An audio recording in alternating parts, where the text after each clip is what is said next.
Friends, good evening. तो आइए आज का वीडियो शुरू करते हैं। आज का वीडियो जो है वो जनरल बैंकिंग से रिलेटेड है।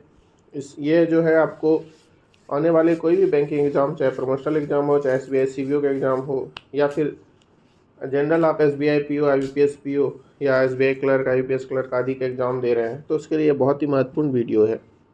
तो वीडियो को शुरू करने से पहले आइए पहले एक कोट से शुरू करते हैं आज का वीडियो।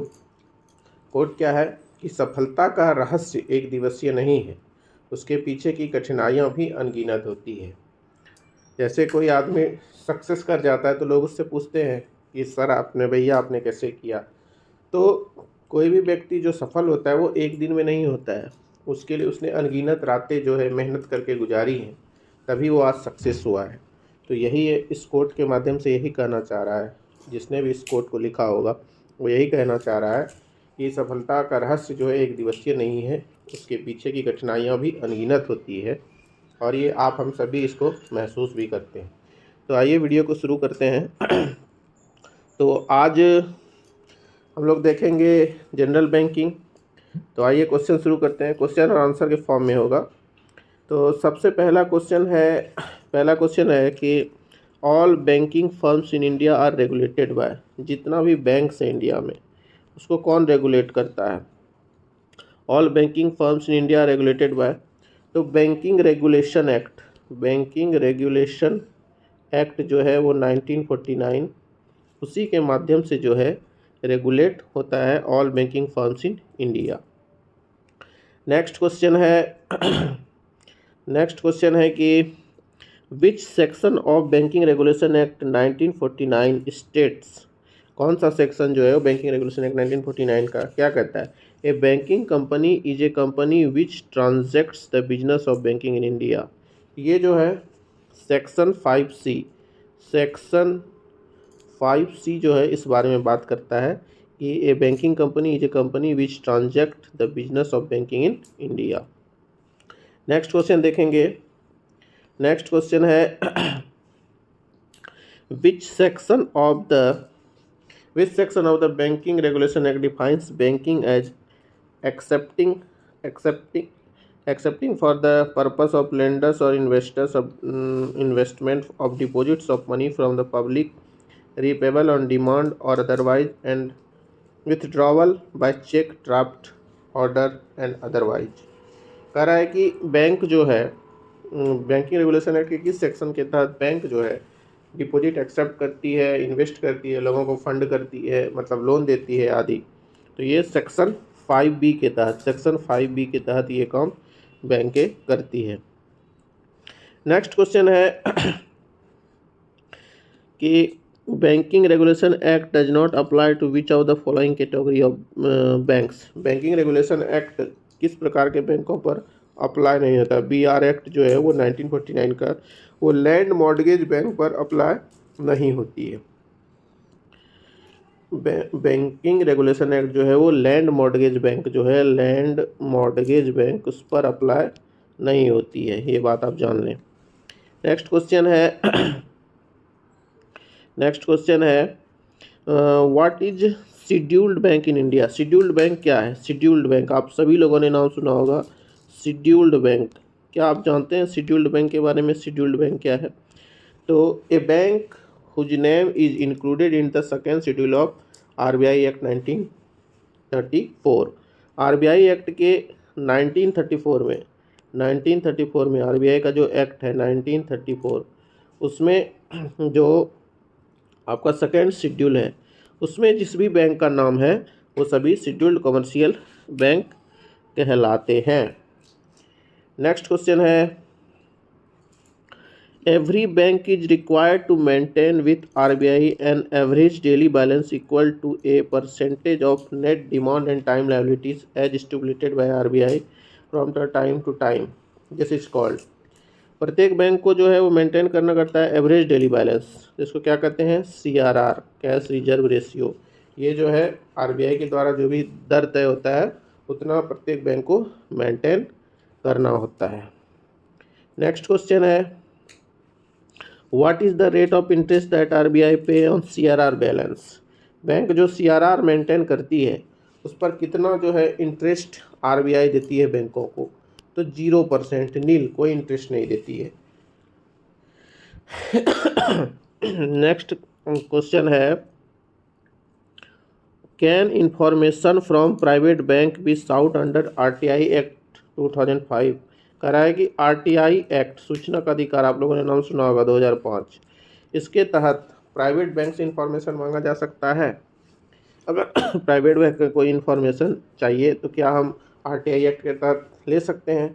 तो हाँ, ले सकते हैं, लेकिन ये जो है वो आरबीआई के माध्यम से मिलेगा, यस, थ्रू आरबीआई।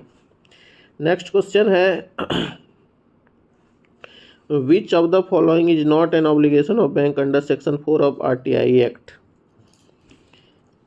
अब देखिए, ये कह रहा है कि which of the following not an obligation, bank का कौन सा ऑब्लिगेशन नहीं है, मतलब सूचना का अधिकार के तहत वो बहुत चीज़ें बताती हैं, लेकिन कुछ चीज़ें हैं जो बैंकें नहीं बताती हैं, तो वैसा कौन सा ऑब्लिगेशन है? तो obligation to publish method adopted to assess the risk in credit application, मतलब किसी भी लोन में कितना रिस्क है इस संबंधी जानकारी जो है आरटीआई एक्ट के तहत देना जरूरी नहीं है, इसके लिए ऑब्लिगेट नहीं है बैंक। नेक्स्ट क्वेश्चन है, नेक्स्ट क्वेश्चन देखते हैं।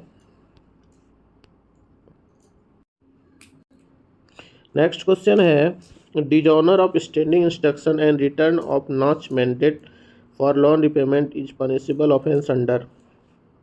चेक का डिजॉनर होता है, चेक का डिजॉनर, जैसे किसी ने चेक लगाया उसका डिजॉनर हो गया, मतलब उसके खाते में पेमेंट नहीं आया, तो इस कंडीशन में जो है सेक्शन 25 ऑफ पीएसएस एक्ट 2007 के तहत ये पनिशेबल ऑफेंस है, इसके तहत पनिशमेंट मिलता है।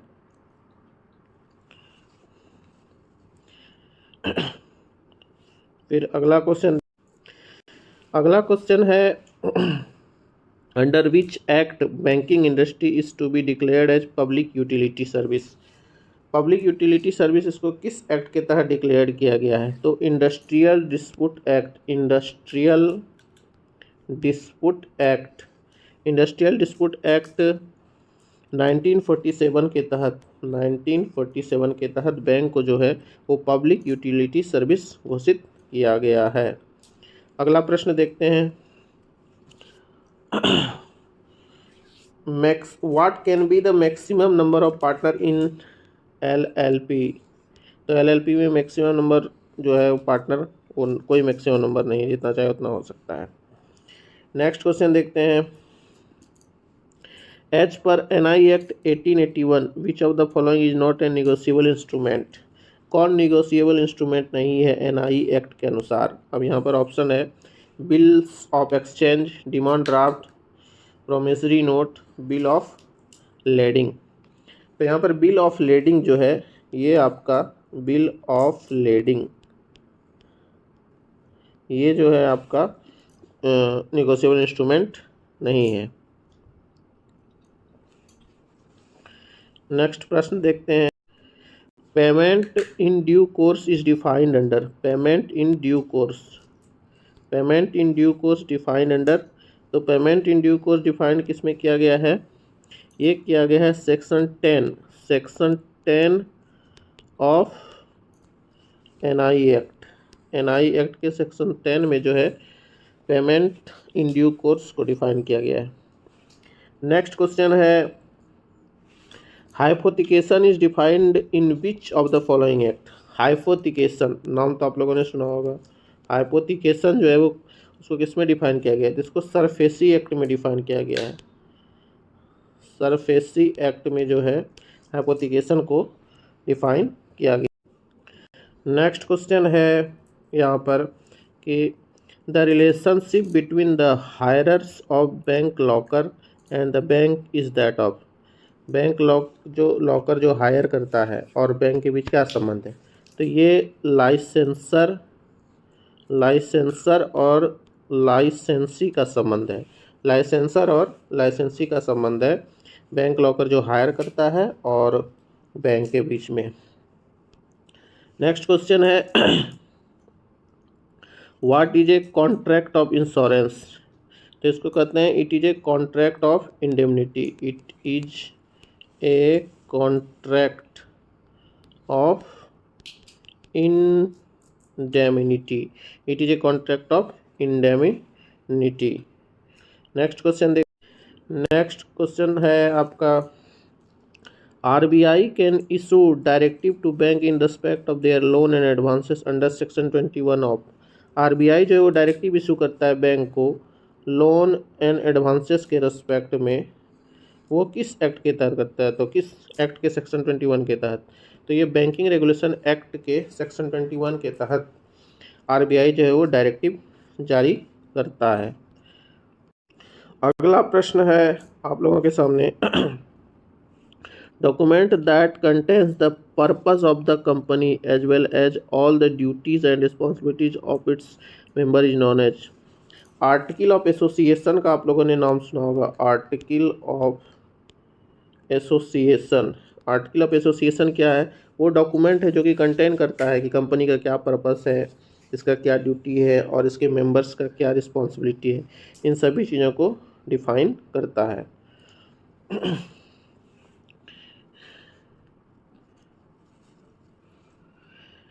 The right to set off a banker has been conferred on the bank under Indian contract act में जो है ये right to set off a banker has been conferred है।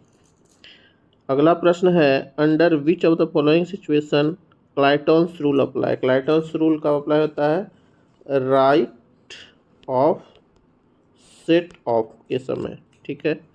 नेक्स्ट प्रश्न देखिए, नेक्स्ट प्रश्न आप लोगों के सामने है कि a banker's lien is governed by, banker's lien govern किया जाता है इंडियन कॉन्ट्रैक्ट एक्ट के तहत, इंडियन कॉन्ट्रैक्ट एक्ट के तहत बैंकर्स लियन को गवर्न किया जाता है। नेक्स्ट प्रश्न है आप लोगों के लिए, the rate of interest on deposit and advance is decided by. Rate of interest जो डिपॉजिट और एडवांस पर मिलता है कि डिपॉजिट पर कितना इंटरेस्ट मिलेगा, एडवांस पर कितना, लोन पर कितना ब्याज लगेगा, ये कौन डिसाइड करता है, तो asset liability management committee, asset liability management committee जो होता है वो डिसाइड करता है। नेक्स्ट क्वेश्चन है कि whether a NBFC can be a partner in a partnership firm. क्या NBFC जो होता है नॉन बैंकिंग फाइनेंशियल कंपनी, वो पार्टनरशिप कर सकता है किसी पार्टनरशिप फर्म के साथ, इसका आंसर हो जाएगा नो, नहीं कर सकता है। अगला प्रश्न है आप लोगों के लिए,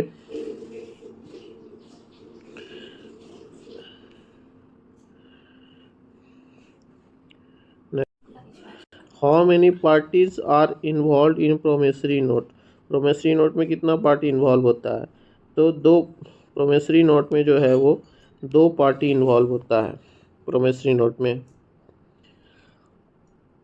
hypothecation to an asset is defined under dash act. Hypothecation to an asset, hypothecation का आप लोगों ने नाम सुना होगा, hypothecation to an asset is defined under dash act. ये जो है transfer of property act 1882, transfer of property act, इसमें जो है ये डिफाइंड है। नेक्स्ट क्वेश्चन आप लोगों के लिए है, नेक्स्ट क्वेश्चन आप लोगों के लिए है कि banks the amount to the credit of any account in India with any bank which has not been operated upon 10 for a period of 10 years will be transferred to dash fund. मतलब 10 साल तक कोई account अगर inoperative रहता है, उसमें जो है कोई लेन देन अगर नहीं हुआ, तो जो है वो 10 साल बाद वो पैसा कहाँ चले जाता है, तो वो चले जाता है depositor education and awareness fund, D fund जिसको कहते हैं, आप लोगों ने नाम सुना होगा DEAF, depositors education awareness fund, इसमें चला जाता है ये पैसा। नेक्स्ट क्वेश्चन आप लोगों के लिए है, हेलो, नेक्स्ट प्रश्न है कि what is the maximum limit on the amount of compensation is specified in an award bye banking ombudsman. तो बैंकिंग ओम्बुड्समैन में आप जान लें कि 20 लाख तक, 20 लाख तक जो है वो अवार्ड, मतलब कोई भी केस लेके जाएगा तो उसमें जो भी है उस हिसाब से मैक्सिमम 20 लाख तक का कंपनसेशन बैंकिंग ओम्बुड्समैन के तहत आपको मिल सकता है। अगर बैंकिंग ombudsman से सेटिस्फाई नहीं हुआ आदमी तो वो आगे कहाँ जाएगा? तो अपीलेट अथॉरिटी जो है वो डिप्टी गवर्नर ऑफ RBI, ये जो है हाईएस्ट अथॉरिटी होता है, अपीलेट अथॉरिटी होता है, जो कि बैंकिंग ombudsman में अगर कोई फैसला है उससे सेटिस्फाई नहीं है कस्टमर या बैंक दोनों में से कोई, तो वो जा सकता है। तो यही सारे प्रश्न थे। एक दो और प्रश्न देख लेते हैं। यहाँ पर प्रश्न है, the legal status of A nominee. खाते में जो नॉमिनी होता है उसका जो है वो लीगल स्टेटस क्या होता है? तो ट्रस्टी फॉर लीगल हायर। किस रूप में काम करता है वो? Trustee for legal heir. Banking ombudsman is establish as per dash act.